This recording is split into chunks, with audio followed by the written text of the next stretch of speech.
नमस्कार दोस्तों, राजनीति विज्ञान कक्षा 11 का हम पेपर आपके लिए लेके आ चुके हैं। पूर्णांक इसका 80 रहने वाला है। समय 2 घंटे 45 मिनट का है। पूरा पेपर विद सॉल्यूशन मैं आपको बताने वाला हूं। चैनल को सब्सक्राइब करके घंटी का निशान जरूर दबा दें, जिससे आगामी पेपरों का नोटिफिकेशन आपको सबसे पहले मिलता रह सके। देखो दोस्तों, पहला क्वेश्चन हम यहाँ पर सॉल्व कर लेते हैं। पहला क्वेश्चन आपका दिया हुआ है, लोकतांत्रिक संविधानों के निर्माण का निर्णय लिया जाता है। तो ये किसके द्वारा लोकतांत्रिक संविधानों का निर्णय लिया जाता है? तो इसका सही ऑप्शन हो जाएगा जनप्रतिनिधियों के द्वारा। सही ऑप्शन इसका सही हो जाएगा। अगला क्वेश्चन देखते हैं हम यहाँ पर, संविधान का कौन सा संशोधन शहरी शासन से संबंधित होता है? तो इसका भी सही ऑप्शन सही हो जाएगा। 74वां संशोधन शहरी क्षेत्रों से संबंधित होता है यहाँ पर। नेक्स्ट क्वेश्चन देखते हैं, निम्न में से किसे हमने एक जीवंत दस्तावेज माना है? तो इसका ऑप्शन आ जाएगा आपका संविधान को। इसका भी सही ऑप्शन सही होने वाला है। लगातार 3 क्वेश्चनों का ऑप्शन सही है। अगला क्वेश्चन देखते हैं हम, डिस्कवरी ऑफ इंडिया नामक जो पुस्तक है, इसके लेखक कौन है? तो जवाहरलाल नेहरू इसके लेखक हैं। डी ऑप्शन सही हो जाएगा। अगला क्वेश्चन है, सामान्यतः लोकसभा का कार्यकाल कितने वर्ष का होता है? 5वें क्वेश्चन का आंसर आपका हो जाएगा 5 वर्ष का। तो ए ऑप्शन इसका सही होगा।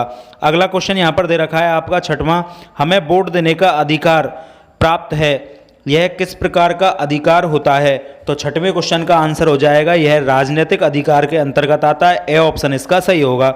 अगला क्वेश्चन आ जाता है आपका 7वां क्वेश्चन हम यहां पर देखते हैं, आपका दे रखा है।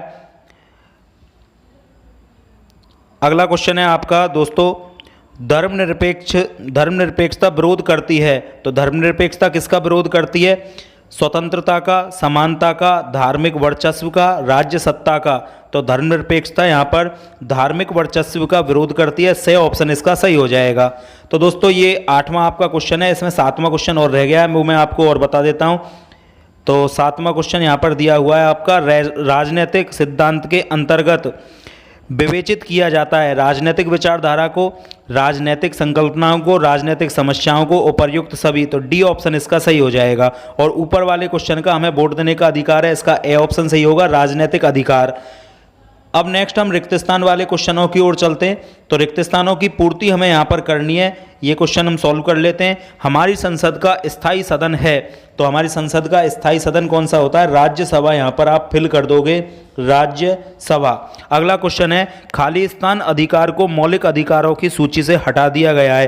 तो कौन से अधिकार को हटाया है? संपत्ति के अधिकार को मौलिक अधिकार से हटा दिया गया है। अगला क्वेश्चन है आपका, गांव व जिला स्तर के शासन को क्या कहा जाता है? तो दोस्तों गांव और जिला स्तर के शासन को, अब गांव में तो पंचायती राज चलता है आपका, और जो जिला स्तरीय शासन होता है उसे स्थानीय स्वशासन कहते हैं, जिसमें नगर पालिका या नगर परिषद आ जाती है। तो यहाँ पर पंचायती राज भी आप कर सकते हो, और नगर पालिका या फिर नगर परिषद के लिए स्थानीय स्वशासन भी आप यहाँ पर कर सकते हो। अगला क्वेश्चन है, केशवानंद भारतीय विवाद में न्यायालय ने संविधान को खाली स्थान के सिद्धांत को विकसित किया है। तो यहाँ पर मौलिक ढांचे को विकसित किया गया है संविधान के को, इस केस में संविधान का मौलिक ढांचा विकसित किया गया है। अगला क्वेश्चन आपका दे रखा है, मेरा जन्मसिद्ध अधिकार है, मैं इसे लेकर रहूंगा। ये कथन किसने कहा था? ये तो सब बच्चे जानते, बाल गंगाधर तिलक के द्वारा ये कथन कहा गया था। तो बाल गंगाधर तिलक आप इस ऑप्शन में भर दोगे। अगला आपका क्वेश्चन यहाँ पर दे रखा है नेक्स्ट, क्यूबेक वासियों द्वारा राष्ट्र में पृथक आंदोलन चलाया गया था। तो दोस्तों यहाँ पर आप इसे देख लें एक बार, इसका स्पेन हो सकता है, ये मेरे को कन्फर्म नहीं है, इसे आप खुद से एक बार चेक कर लें। अगला क्वेश्चन है, धर्मनिरपेक्षता विभिन्न धर्मों में बढ़ावा देती है।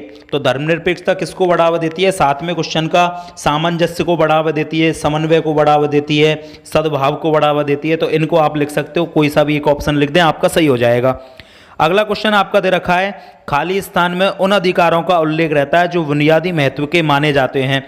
तो कौन से अधिकारों को माना जाता है? मौलिक अधिकारों को बुनियादी महत्व का माना जाता है। आप यहाँ पर मौलिक अधिकार फिल कर दोगे। अगला क्वेश्चन आपके सत्य और असत्य वाले चालू हो जाते हैं। एक एक क्वेश्चन को अपन सॉल्व कर लेते हैं। पहला क्वेश्चन यहाँ पर दे रखा है, राष्ट्रपति राज्यसभा का पदेन अध्यक्ष होता है। ये ऑप्शन आपका सत्य हो जाएगा, ट्रू कर दोगे आप इसे।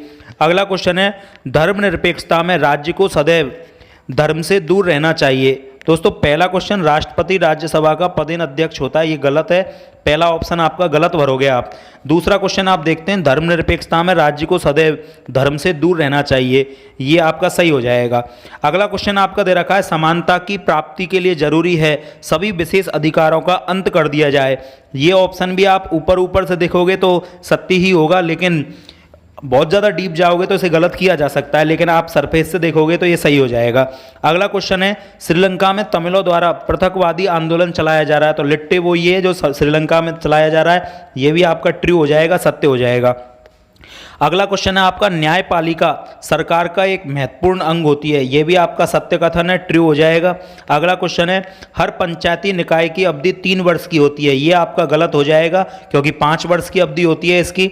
नेक्स्ट क्वेश्चन देखते हैं हम, भारत में मताधिकार की आयु 21 वर्ष है, ये भी गलत है आपका क्योंकि मताधिकार की आयु के 18 वर्ष होती है, 18 वर्ष का होने पर हमें वोट डालने का अधिकार प्राप्त हो जाता है।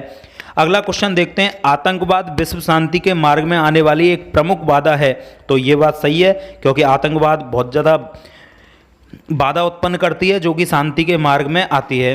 अति लघुत्रात्मक प्रश्न आपके चालू हो जाते हैं, भारत की संसदीय व्यवस्था का प्रधान कौन होता है, इन क्वेश्चनों के आंसर दोस्तों आपको एक एक लाइन में देने हैं। तीसरे पेज पर हम चल रहे हैं आंसरों के पे, तो तीसरा पेज हम यहाँ पर सॉल्व कर लेते हैं इसका। अगला क्वेश्चन आपका दे रखा है नागरिकों को समान मताधिकार दिया जाना किस प्रकार की समानता का प्रतीक है। अगला क्वेश्चन है द्वितीय विश्व युद्ध के बाद दुनिया की किन 2 महाशक्तियों के मध्य सर्वोच्चता प्रतिस्पर्धा उत्पन्न हो गई थी, रूस और अमेरिका के बीच में हो गई थी।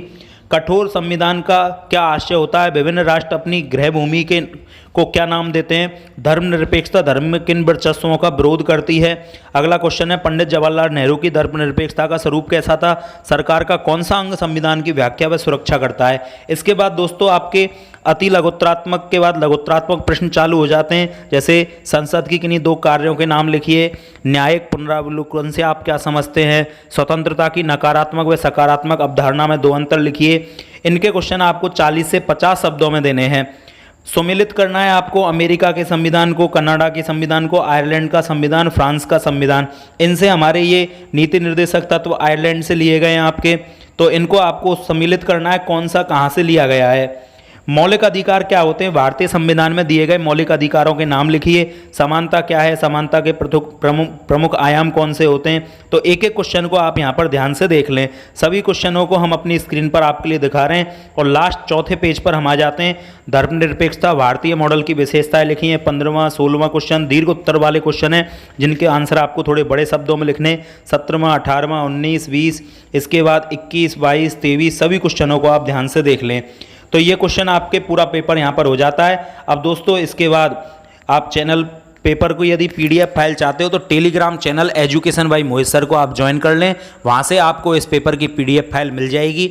और दोस्तों चैनल पर यदि आप पहली बार आए हो तो सब्सक्राइब करना बिल्कुल भी ना भूलें।